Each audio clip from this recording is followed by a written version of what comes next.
Something happened recently that made the entire world stop and pay attention to the royal family. Not because of a scandal. Not because of a headline designed to shock. But because the palace itself stepped forward and confirmed something that millions of people had been quietly wondering about for months. And when the palace speaks directly, you know it is serious. Prince Louis is one of the most beloved children in the world. He is young. He is innocent. He has spent his short life being protected by his parents, Prince William and Princess Catherine.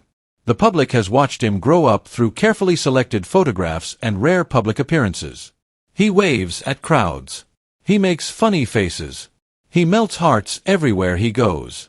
But behind that picture-perfect image, something has been quietly unfolding that the royal family could no longer keep private.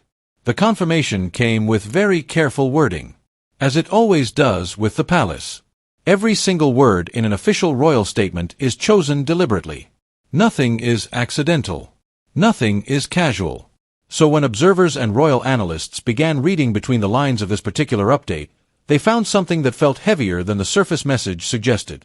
Some reports suggest the careful language used was itself a signal. A signal that this situation carries real emotional and personal weight for the family. What makes this even more striking is the timing. The royal family has been navigating one of the most turbulent periods in its modern history. Between Kate's health journey, William's increasing responsibilities as heir, and the ongoing tensions with other members of the family, the pressure on this household has been immense. And now, in the middle of all of that, comes this update about their youngest son. People who follow the royal family closely know that William and Kate have always put their children first. They have made that clear in interviews, in public statements, and in the choices they have made about raising George, Charlotte, and Louis away from the harshest spotlight. They chose Windsor. They chose local schools. They chose as normal a life as royalty can possibly offer. So for something to break through that protective wall they have built around their family, it had to be significant. The public reaction was immediate. Social media filled within hours. Royal commentators began weighing in. News outlets across the world picked up the story. Because Prince Louis is not just a royal child to people. He has become something of a symbol of joy and lightness during very heavy times for this family. His cheeky expressions at the Platinum Jubilee. His candid moments on the Buckingham Palace balcony. People feel connected to him in a way that is rare and genuine.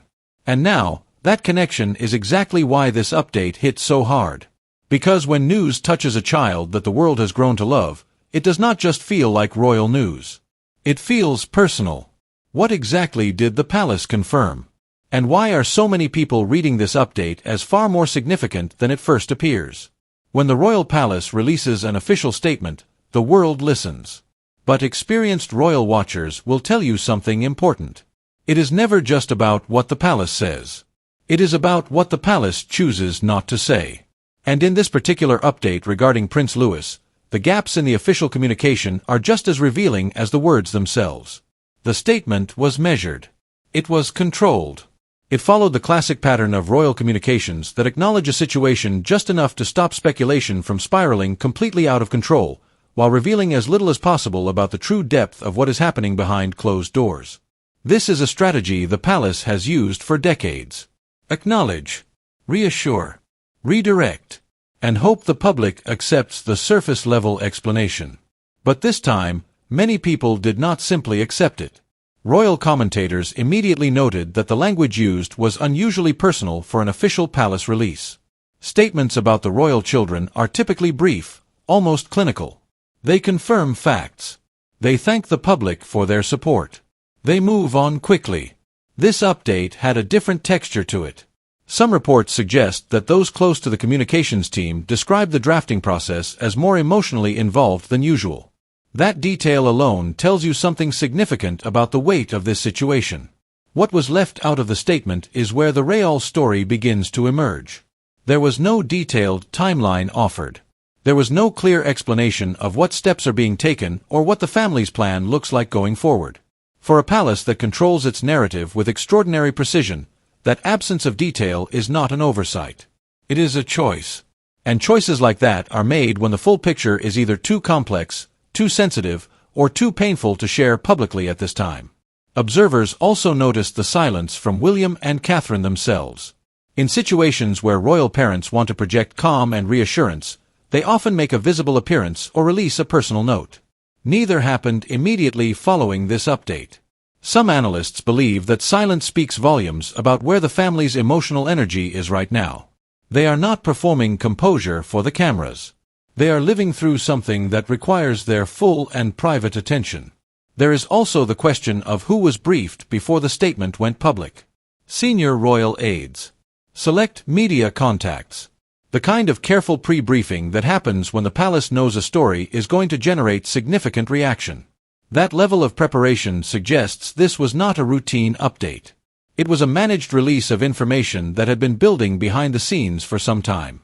The public deserved to know something. But the full truth, according to many who follow royal affairs closely, is likely far more layered than what was confirmed in that carefully worded release. And that is exactly what makes this story so difficult to look away from. Because when institutions this powerful choose their words this carefully, it usually means the reality they are protecting is something far more profound than the statement suggests. Here is the thing about moments that shock the public. They almost never come from nowhere. When you go back and look carefully, the signs were usually there. Quiet. Easy to dismiss in isolation. But when you line them up together, the picture they form is impossible to ignore. And with Prince Louis, there were signs that, in hindsight, many royal observers are now looking at very differently. It started with the subtle shifts in how the family managed Louis's public appearances. For a child who had previously appeared at major royal events with visible regularity, there were stretches of time where his presence became notably limited. At the time, most people accepted the simple explanations. Children get tired. Schedules are busy. Privacy is important. All of those things are true. But some royal commentators quietly noted that the pattern felt slightly different from how George and Charlotte's public schedules had been managed at similar ages. Then there were the photographs. The royal family uses official portraits and candid releases very strategically. Every image that reaches the public has been approved. Every setting is deliberate. Some observers began noticing that certain recent images of Louis felt more carefully constructed than usual. More controlled.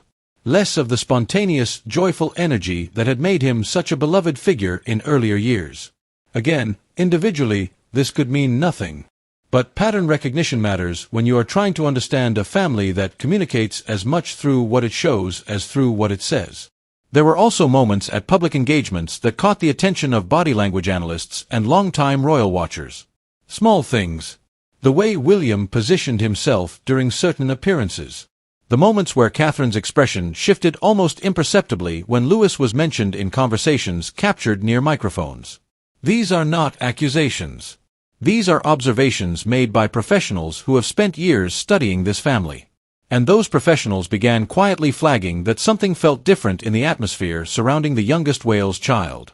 Sources close to the family, speaking carefully and without attribution, had suggested to certain royal correspondents that life inside the Wales household had been carrying an additional weight. Not the weight of the public pressures that come with William's role as heir. Something more intimate. More domestic. The kind of weight that parents carry when they are worried about their child and working hard to protect that child from a world that is always watching.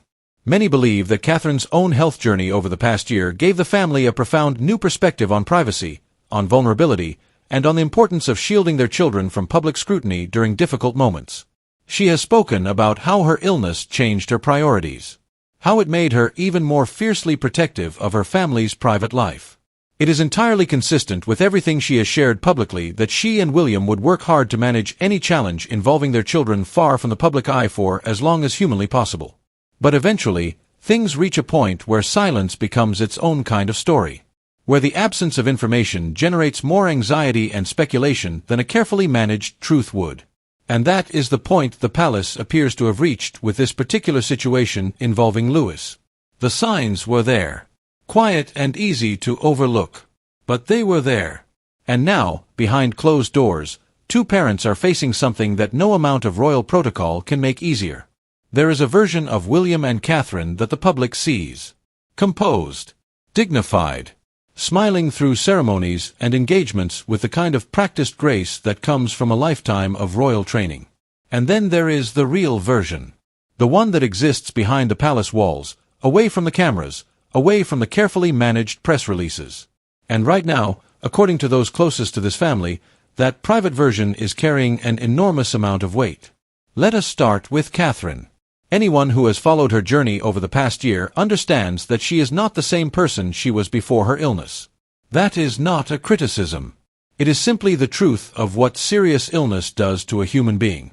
It changes your relationship with fear. It changes your relationship with control. It forces you to confront how fragile life is in ways that most people spend their entire lives successfully avoiding. Catherine has spoken with remarkable honesty about how her health battle reshaped her priorities and deepened her appreciation for the people she loves most. Her children sit at the very center of that love. So when something touches one of those children, the emotional response for Catherine is not just a mother's natural worry. It is filtered through everything she has already survived. Every fear she has already faced. Every moment she spent wondering about her own future and what it would mean for George, Charlotte, and Louis. Some reports suggest that those close to Catherine describe her as handling this situation with the same quiet strength she brought to her own health crisis. Determined. Focused. But carrying a depth of emotion that she guards carefully from the outside world. William's response, by all accounts, follows a different but equally understandable pattern. He is a man who has spent his entire life learning to manage grief and difficulty in the public eye. He lost his mother at an age when children should be protected from that kind of devastation. He has spoken openly about the lasting impact of that loss and the way it shaped how he approaches fatherhood. William has said repeatedly that being a present and protective father is one of the most important things in his life. It is not a public relations position. It is a deeply personal commitment forged from personal pain. When the well-being of his child is at stake, those closest to William describe him as shifting into a mode of intense focus. He becomes very private, very deliberate. He pulls the circle of trust tightly closed and concentrates entirely on what his family needs. Observers who have watched him navigate difficulty before say that this is when William is at his most serious, his most determined, and his most emotionally present, even when his external expression remains controlled and calm. Together, William and Catherine have built something genuinely rare for people in their position. A true partnership. A shared approach to parenting that prioritizes their children's emotional health above royal obligation whenever the two come into conflict. Staff members and associates who have worked closely with the Wales household consistently describe a home environment where the children come first. Where decisions are made based on what is best for George, Charlotte, and Louis rather than what looks best on a palace schedule. That foundation is what they are drawing on right now. Each other. Their shared values. Their hard-won understanding that life can change without warning and that the only real response to that uncertainty is to hold your family closer. But even the strongest partnerships feel the strain when the stakes are this high. And the strain, according to those paying close attention, is very real. Every child born into the royal family enters a world with a predetermined script. There are expectations. There are traditions. There are roles that have existed for centuries and that shape the life of every person who carries royal blood.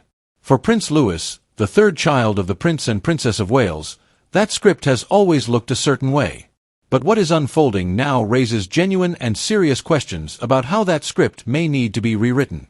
Louis occupies a fascinating and complex position within the royal structure. He is fifth in line to the throne. Close enough to the crown to carry the full weight of royal expectation and public scrutiny, but far enough removed that there has always been a degree of flexibility around his future. Unlike George, whose path toward kingship is fixed and immovable, Louis has theoretically had more room to define what his royal life might look like. More room to find his own version of service and purpose within the institution. That flexibility, many believed, was one of the quiet gifts of his position.